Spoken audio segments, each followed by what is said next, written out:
Start. समाज में प्रचलित परंपराओं और रीतियों में अगर कभी कोई खास पहलू किसी पक्ष के लिए अन्याय का वाहक होता है तो उसके निवारण के लिए व्यवस्थागत इंतजाम किए जाते हैं ब्राह्म।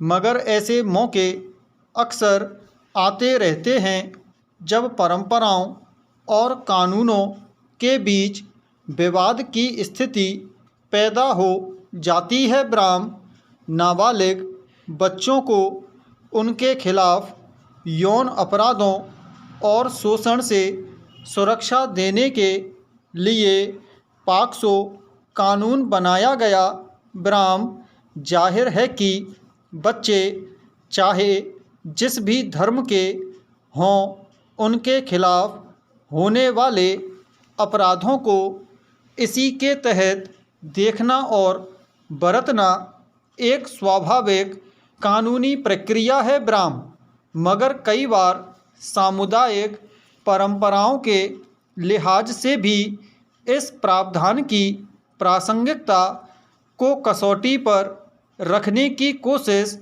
की जाती है ब्राह्म। केरल उच्च न्यायालय ने एक मामले की सुनवाई के बाद इसी द्वंद्व पर स्पष्ट राय दी है जिसमें किसी धर्म के तहत बनाए गए अलग नियम के मुकाबले पॉक्सो कानून को न्याय का आधार बनाया गया है ब्राह्म। अदालत की राय के मुताबिक हालांकि मुस्लिम पर्सनल लॉ में कानूनी तौर पर निर्धारित नाबालिगों की शादी भी मान्य है, इसके बावजूद पॉक्सो कानून के तहत इसे अपराध माना जाएगा ब्राह्म। पैरा। केरल हाई कोर्ट के ताज़ा फैसले को बेहद अहम माना जा रहा है क्योंकि इसी तरह के मामलों में पहले 3 अन्य उच्च न्यायालयों ने 18 साल से कम उम्र की लड़की की शादी के मामले को पर्सनल लॉ के तहत सही बताकर खारिज कर दिया था ब्राह्म। पर केरल में एक सदस्यीय पीठ के सामने आए इस मामले में जांच के बाद एक अलग पहलू यह भी पाया गया कि नाबालिग लड़की के माता पिता की जानकारी के बिना आरोपी ने उसे बहला फुसला कर अगवा किया था ब्राह्म। ऐसे में किसी भी धार्मिक कानून के दायरे में खुद भी इस पर विचार किया जाना चाहिए कि ऐसा विवाह कितना सही है ब्राह्म। इसके अलावा पॉक्सो कानून की व्याख्या करते हुए अदालत ने साफ किया कि यह बाल विवाह और यौन शोषण के खिलाफ है और इस हिसाब से शादी होने के बाद भी किसी नाबालिग से शारीरिक संबंध बनाना कानूनी अपराध है ब्राह्म। निश्चित तौर पर अब बच्चों के खिलाफ होने वाले यौन अपराधों और शोषण के संदर्भ में पॉक्सो कानून और किसी धर्म के विशेष नियमों के बीच की स्थिति को लेकर नई बहस खड़ी होगी ब्राह्म। खास तौर पर इस तरह के मामलों में 3 अन्य अदालतों से जिस तरह से भिन्न फैसले आए हैं उसमें किसी एक रूप स्थिति की मांग पैदा होगी ब्राह्म। लेकिन हिंदू, बौद्ध, सिख और ईसाई आदि से अलग मुसलमानों में शादी की न्यूनतम उम्र के संदर्भ में जो कानूनी व्यवस्था है उसके मद्देनज़र कई बार जटिल स्थिति बनती है ब्राह्म। पैरा। इसके बावजूद यह सवाल उठेगा कि अगर कोई कानून किसी अपराध से सभी बच्चों को सुरक्षा मुहैया कराने की बात करता है, तो क्या किसी बच्चे को इसलिए इसके प्रावधानों के संरक्षण से वंचित कर दिया जाएगा कि वह किसी खास धार्मिक पहचान से संबद्ध है। ब्राह्म इस लिहाज से देखें तो केरल हाई कोर्ट का ताज़ा फैसला इस दिशा में एक नई व्यवस्था की जमीन बन सकता है, जिसमें बिना धार्मिक पहचान का ख्याल किए सभी बच्चों को न्याय मुहैया कराने की बात होगी। ब्राह्म यह छिपा नहीं है कि पॉक्सो कानून के प्रभावी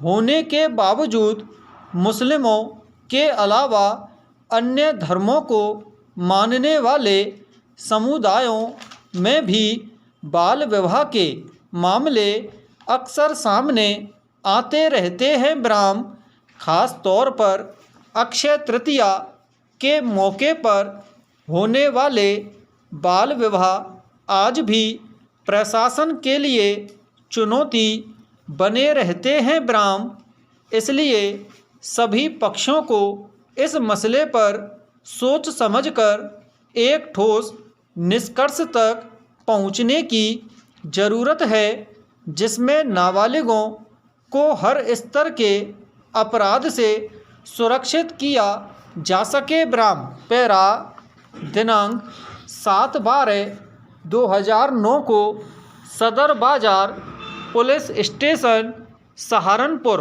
उत्तर प्रदेश के इलेक्ट्रॉनिक्स सेल्स में एक प्रथम सूचना रिपोर्ट दर्ज की गई कि एक धूम सिंह और अपीलार्थी रितेश सिन्हा मिलकर पुलिस में नौकरी दिलवाने के नाम पर लोगों से रुपए एकत्र कर रहे हैं। ब्राह्म धूम सिंह को गिरफ्तार किया गया और उसके पास से एक मोबाइल जब्त किया गया। ब्राह्म अन्वेषण अधिकारी को उस मोबाइल में मौजूद धूम सिंह और रितेश सिन्हा के वार्तालाप की पहचान करने के लिए रितेश के आवाज़ के नमूने की आवश्यकता पड़ी। ब्राह्म अतः संबंधित मुख्य न्यायिक मजिस्ट्रेट के समक्ष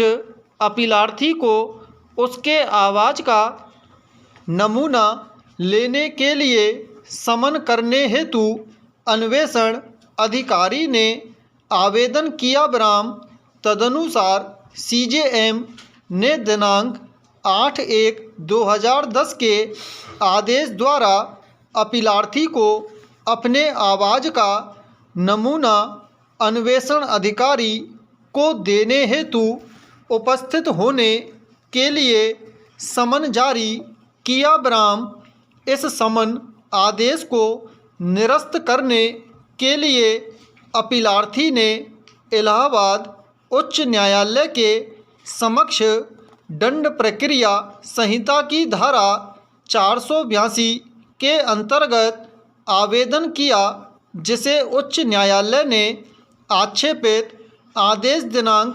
9/7/2010 के द्वारा अस्वीकार कर दिया। ब्राह्म अतः अपीलार्थी ने उच्चतम न्यायालय में अपील प्रस्तुत किया। ब्राह्म दिनांक 7/12/2012 को जब उच्चतम न्यायालय के एक खंडपीठ न्यायमूर्ति रंजना प्रकाश देसाई व आफताब आलम ने इस अपील पर विचार किया, तब निम्नलिखित विधिक प्रश्न विरचित करते हुए विनिश्चय हेतु बृहद पीठ को संदर्भित कर दिया। ब्राह्म पैरा क्या भारत के संविधान का अनुच्छेद 20(3) जो किसी अपराध के अभियुक्त को अपने ही विरुद्ध साक्ष्य देने के लिए बाध्य किए जाने के विरुद्ध संरक्षण प्रदान करता है। ऐसे व्यक्ति को किसी अपराध में अन्वेषण के अनुक्रम के दौरान अपने आवाज़ का नमूना देने के लिए बाध्य किए जाने से संरक्षण प्रदान करने तक विस्तारित है। प्रश्न।